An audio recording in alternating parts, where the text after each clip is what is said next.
If you've been seeing the Mansculpt Wave Therapy Pro all over your feed, promising to boost blood flow, regenerate tissue, and even increase size with wave therapy, you're probably wondering if it's the real deal or just another hyped-up gadget.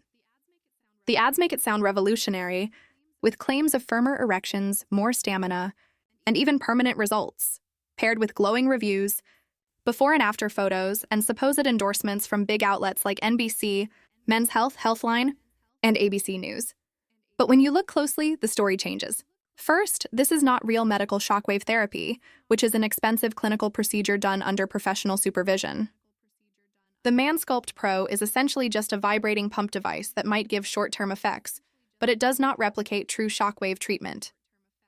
The testimonials and images shown in the ads are highly questionable. Many are stock photos or AI-generated, designed to make it look more convincing.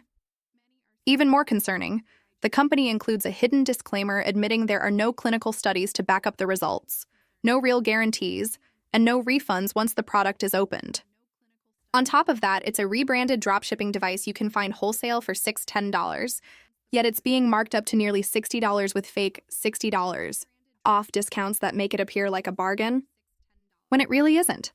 That doesn't mean it's a complete scam. Some users might experience a temporary pump effect, but the exaggerated marketing, fake reviews, and lack of science are big red flags. If you're considering buying it, just know exactly what you're getting into. I've tagged the product link in this video if you want to check it out yourself, but don't be fooled by the hype. Make your decision based on facts, not just flashy ads and promises.